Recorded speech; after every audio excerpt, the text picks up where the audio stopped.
크리스찬의 쉿 콰이어트 타임.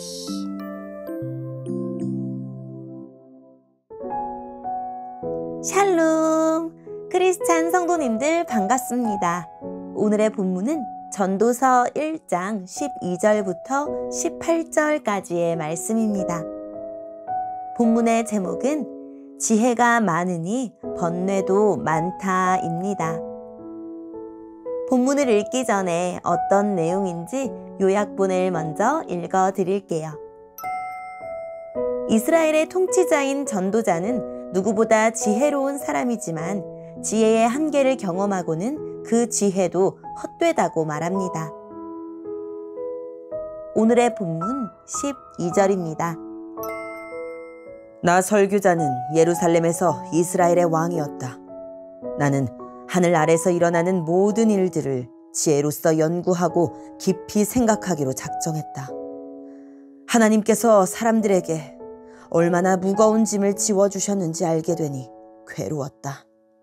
내가 해 아래서 되어지는 모든 일들을 살펴보니 그 모두가 마치 바람을 잡으려고 하는 것처럼 허무하였다. 구부러진 것을 곧게 할 수 없고 부족한 것은 너무 많아서 헤아릴 수가 없다. 나는 스스로 말하였다. 예루살렘에서 왕 노릇한 사람치고 나보다 지혜와 지식을 크게 깨친 자는 없을 것이다. 나는 지혜가 무엇이며 미친 짓과 어리석음이 무엇인지를 알고자 생각해 보았으나 이건 역시 바람을 잡는 일과 같다는 결론을 내렸다. 지혜가 많으면 괴로움도 많고 지식을 쌓으면 그만큼 고통도 늘어난다. 아멘. 오늘의 본문을 통해 이해할 수 있는 부분은 무엇일까요? 예루살렘의 왕인 전도자는 지혜로 세상 살피는 일이 하나님이 자신에게 지우신 수고라고 합니다. 그는 통치자로서 백성의 안녕과 풍요로운 삶을 위해 하늘 아래에서 일어나는 온갖 일을 알아내려고 힘썼습니다. 더 많은 수확을 위해 자연의 이치를 알아야 하고 적의 침략을 막아내려면 병법을 개발하고 군대를 효과적으로 조직해야 하고 또 공정한 재판을 위해 백성의 온갖 삶의 모습과 세상의 이치를 살펴야 했습니다. 그래서 전도자는 누구보다 많은 일을 경험하고 누구보다 많은 지혜와 지식을 쌓았다고 자부할 수 있었습니다.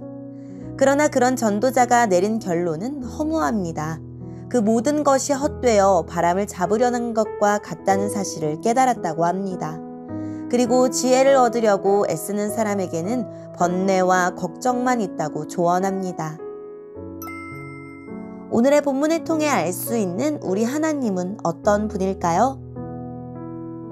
하늘 아래서 일어나는 모든 일의 동인이십니다. 전도자가 마음과 지혜를 다해 탐구한 결과 세상 만사는 하나님이 인생들에게 주신 것이라 결론 내립니다. 힘들고 수고로운 일일지라도 그것이 하나님에게서 온 것이라 믿으면 다르게 받아들일 수 있습니다. 수고로운 일도 하나님의 선물로 여기며 거기에서 즐거움을 누릴 수도 있습니다. 어쩌다 닥쳤다고 생각하는 일, 내 손에 달렸다고 믿는 일, 실은 모두 하나님의 손으로부터 온 일입니다. 오늘의 본문을 통해 우리에게 주시는 교훈은 무엇일까요? 마음을 다하고 지혜를 짜내도 인간들로 수고하게 하신 하나님의 의도까지 다 파악할 수 없습니다.